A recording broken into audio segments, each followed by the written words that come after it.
Hi, I'm Amy. This is The Opinionated Woman, and this is my first booktube video. I watch a lot of these videos, so I was like, well, why not give it a go doing my own one. Um, Probably should just give you like an overview of how I tend to read. I have one physical book at a time and one audiobook at a time that I get off script, and that I just listen to while I'm going around my everyday sort of tasks. And then I read in the mornings and the evenings to get myself away from screens, and that'll be my physical book. So to start off, I read a couple of books for a blog post. Most of them were rereads, but so I won't be going into too much detail with them here, but I'll just show them to you. The first one was Hyperbole and a Half by Brosh. Fucking great. I've read this so many times, but you have to go to that blog post. I will link it down below. Oh, I've never got to say that before. That's cool. The second was My Sister Jodie by Jacqueline. It was just, I need to talk about her work in general, and I picked one that I was always scared to reread because this was really sad. The third one that was a reread for me was Eliza and Her Monsters. That's a booktube darling. I don't really need to say much about that, but yes, those will all be in the same blog post. Link in the doobly-doo. Jesus, can you count? Can you count? The fourth one that I read, that I didn't intend to read it for a blog post, but it ended up being for a blog post because it just managed to fit into a post that I want to actually write. It's coming up in a couple of weeks, but it is King and the Dragonflies by Kacen Callendar. That is right. Yes. Yes. This book is YA. It's queer. It's set in Louisiana. The atmosphere is amazing, but I'm not going to talk about it. It's in the blog post. You got to go read it. Okay, so I started off the month by reading Remains of the Day by Kazuo Ishiguro. I read Never Let You Go by him, as we probably all did, and was utterly devastated by it. So a lot of people recommended Remains of the Day. So it was on script, thought, let me give it a go.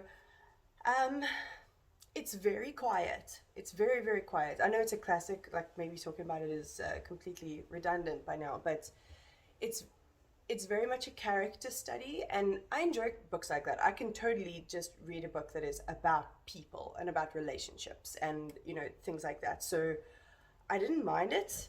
It was a tad on the what's this about side, but I haven't even told you what it's about. It follows a long-term butler called Stevens in 1956. So he's been a butler all through the times when it was totally normal in England to, you know, have a butler, be in these big manor houses. They're all old families and stuff like that. Now they've gone through the world wars, both world wars, and he's now had to adjust to the part where sort of that sort of lifestyle, like rich families with like dynasties behind them, you know, like this duke and duchess and that kind of garbage, is sort of disappearing. So his new employer is a like new money guy and from America, good God.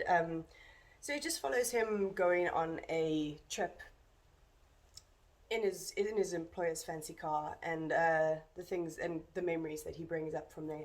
It's very interesting. It is. If you don't like slow books, don't try it. But if you like slow books and character studies and stuff, I think it's got a lot to say about class and, you know, big times of change like that, and the effect that it had on not only the upper classes but the lower classes as well, because this guy has been completely consumed by serving others, and now he doesn't really know what to do by himself, which is quite interesting. The second book I read was Spoonbenders by Daryl Gregory. My aunt gave me this one. She's such a sweetie. She put a little post-it note in there to let me know it was her favorite book of that, whenever it came out, 2017, 2018. This is about the amazing Telmarcus family. They had a magic and mind reading show like in the 70s, and we're following 2 decades later after that has gone down, and it flashes back and forth between the two. So you're like, the whole time you're going, do they have powers or are they just tricksters? Do you know? I don't know. But the characters in here are great. The relationships are awesome. It's like a family saga with magic thrown in. So I really enjoyed it. I really recommend it. Oh, by the way, I don't do star ratings. I used to do that, and then I realized I was reading through books constantly going, is this a 3 or a 4? And then it just distracted me. So I'm not doing that anymore. Then I read Scott Pilgrim versus the World Volume 1. I borrowed this from my sibling, so they've got it back. I probably should have kept it to do this video, but I wasn't quite sure whether I was going to do this, whether I was going to be brave enough. But I mean, if you've watched the movie, you know what Scott Pilgrim's about. This kid falls in love with this girl. She has evil ex-boyfriends or ex-partners, and then he has to fight them. It actually gave me, because I love the movie. I watched the movie so many times. If you're South African, it used to come on Mnet all the time, and I used to watch it every time it was on, because so much fun. But it really made me appreciate the movie, because they took the artistic style of the book itself, and then or of the graphic novel, and managed to expand it into a movie setup that, I mean, if you've watched the movie, watch the movie. If you haven't watched the movie yet, what are you doing? Watch the movie. Anyway, it was good. I have a friend who has the rest of them, because goddamn, graphic novels are expensive. I don't have that change, so I'm going to borrow them and then carry on reading that for sure. Then I read The Watcher by Jennifer Pashley. I got recommended this by my brother. It's a thriller. It's a police procedural thriller. I know a lot of people don't like that vibe, or some people that is the only type of thriller that they watch. So this one's a good one, I reckon, because I've been reading a lot of books that fit into that commercial thriller, like domestic thriller vibe, and fuck if I am trying to find a good one, because I've read some hot garbage. Literally, I'm looking at my book. I have a book. Yes, I use Goodreads like a normal person, but I've had this since I was 13. As you can see, 2003. I was 13 years old. But I can see from last month, there's a thing that says His and Hers by Alice Feeney. What a pile of hot garbage.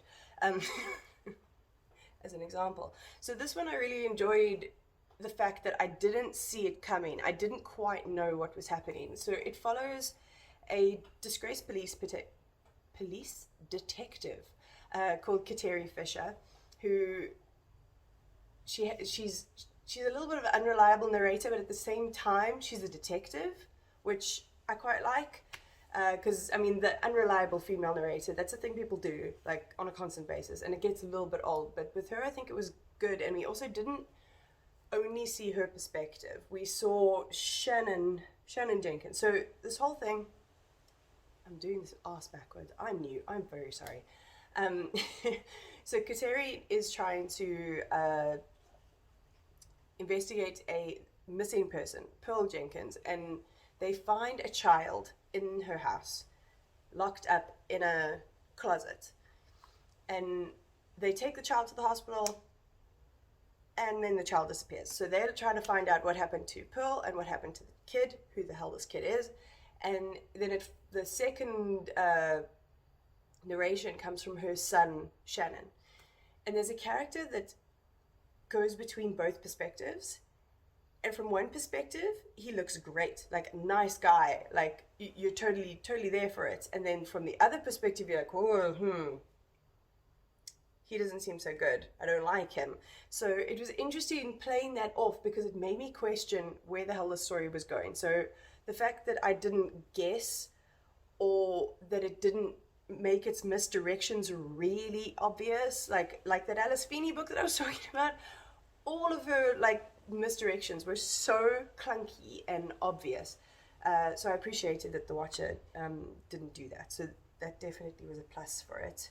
The next book that I read was Girl, Woman, Other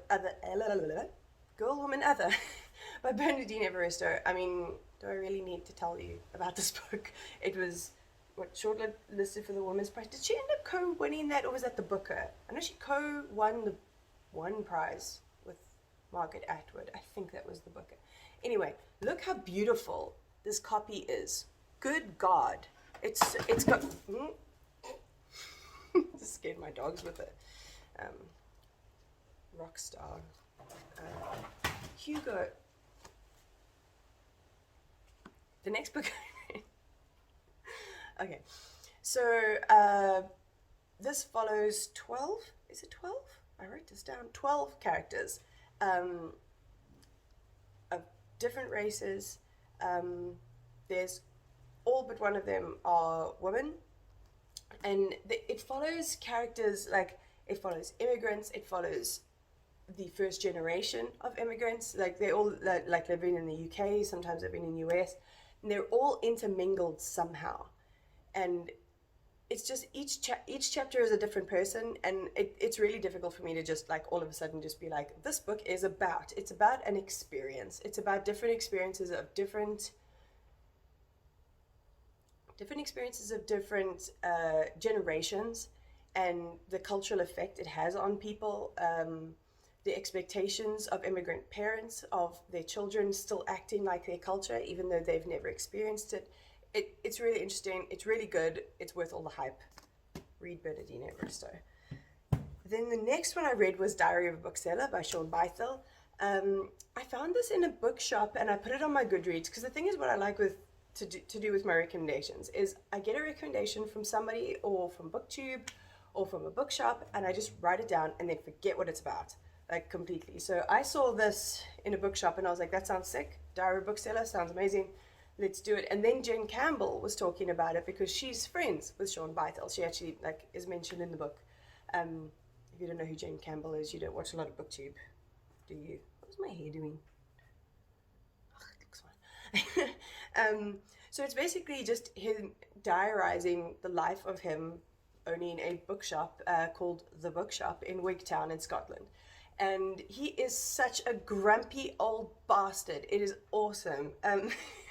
He is Bernard Black, like incarnate, and it's great because I always feel, I used to be a chef, and I always said that the longer I worked with customers and stuff like that, the more I became a collaboration between Bernard Black and Basil Fawlty. So I appreciated his his attitude toward his customers, let's put it that way, because I totally feel it. It's really good, it's really funny, and just to see like the inner workings of how a bookshop works was super interesting, especially being in Wigtown where they have Wigtown is a bookshop town. I say that like I've been there. I don't. I'm literally talking about what Jen Campbell talked about. But it sounds like my dream place to go. So, and they have a huge book festival there. It was really interesting. I enjoyed it a lot. Then the penultimate was The Taxidermist Wife by Kate Mosse. Now, I've been recommended Kate Mosse so many times. I actually have another one of hers back here.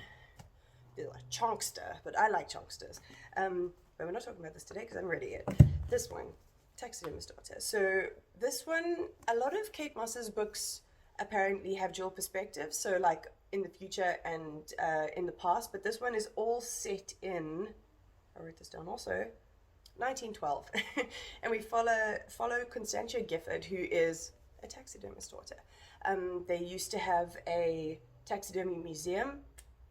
And then some accident happened. She lost her memory from anything that happened prior to the accident, and we go from there. There's some really sinister things happening around the town, and you're not quite sure. Like, you keep on getting this narrative from a killer's perspective, basically. Like, people are being killed, and you know there's a reason. Like, you know there's an underlying reason why, and that all these people connect somehow, but you're not quite sure how. And then it all comes together. The actual finale of this, I mean, this was a page turner. I got through this so fast. It's written, like, she knows what she's doing. She can write, this woman.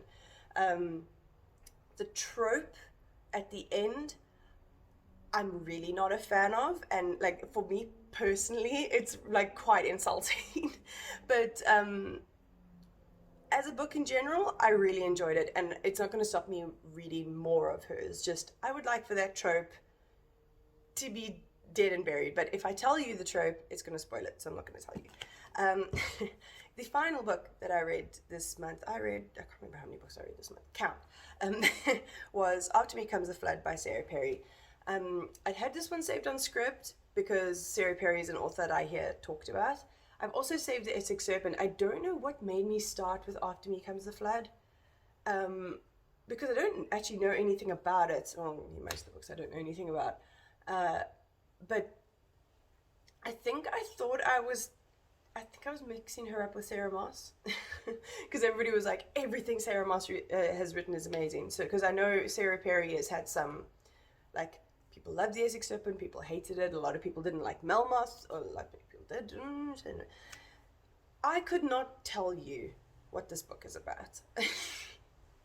Like, I couldn't tell you the point, I couldn't tell you all the characters' names. Like, it's about a guy called John who's going on a trip to see some relative.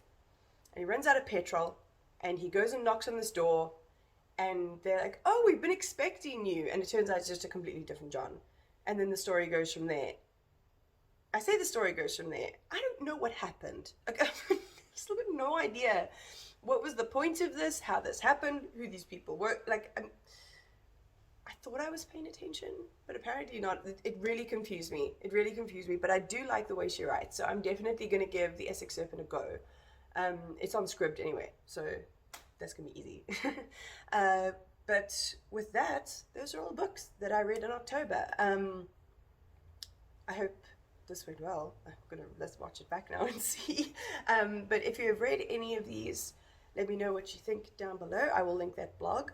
And then keep an eye out for the one that I'm going to include the Kacen Callendar video book in, because I think that one's going to be a good one. So have a nice day, wear your mask, be kind to people, and check you next time.